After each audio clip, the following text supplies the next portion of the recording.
natin ng world class na kind of training na mention ng Anthony, no, na para makita nila kung anong mga advances ngayon. Kaya nung pinasok niya, kung ito, ang programa namin is Coach the Coaches. So, papadala dito, alam naman natin si Kyla, world champion na yan. Yes, Olympian. Coach niya ngayon. Medalist. Medalist, yes. Kaya yun na yun, no, nakausap naman ni Anthony yan, at sabi, sige, okay naman yung coach dito. So dadating dito yun para train the coaches. Different coaches from all over the Philippines. Magko-conduct yung coach na yun, ang actual coaching niya, si si Kyla, gagawin niya yung kanyang event para makita ngayon ng mga coaches na ganito pala paano mag-coach. At saka magle-lecture siya sa coaches on how to coach on that level of performance. Okay, so Serbia in water polo is 3rd in world.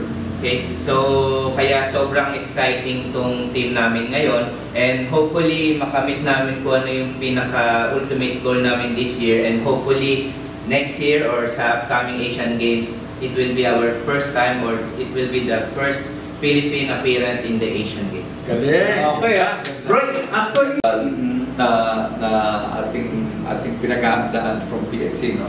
Then other than that, syempre yung mga NSA natin, marami rin silang mga kanilang programa like this one, no?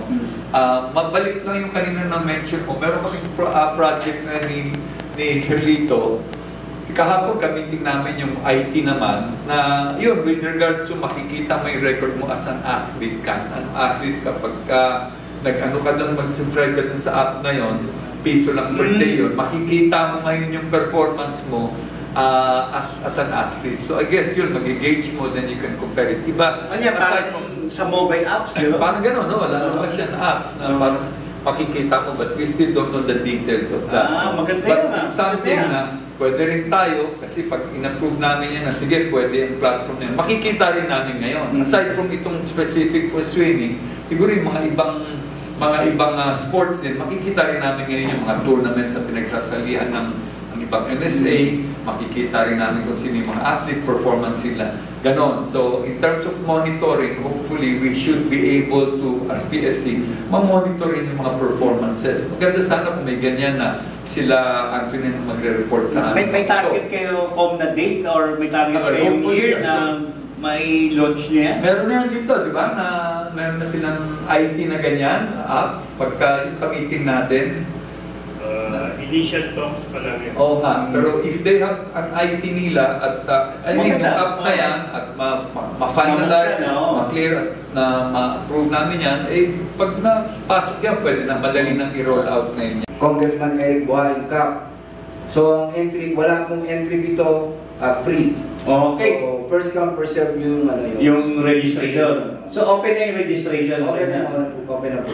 So yung mga tiga Maynila na swimmer dyan, ilang oras lang ang papuntang Balayan. Pwede kayo kung yung gusto nyo mag-compete. So, Commissioner, Prince Gesto. Ako naman talagang nagpapasalamat kay paring Ed natin dito at sa TAPS, no? Kasi kayo, ang inyong mga nagsusubaybay dito sa live stream natin, nasusundan ninyo ang ating mga programa dito. Kaya ako, I'm very grateful, papasalamat sa iyo. At naimbitahan na ko rito at ang ating swimming natin para nakikita ng ating mga readers o mga viewers ng live stream. Yan pala kanilang ngayon at pwede nilang gawin sa swimming at sa other sports, no? So, nasusundan nila at ang iba nga, nasabi nga ni Coach Roy, baka pwede ako dyan, swimmer ako doon.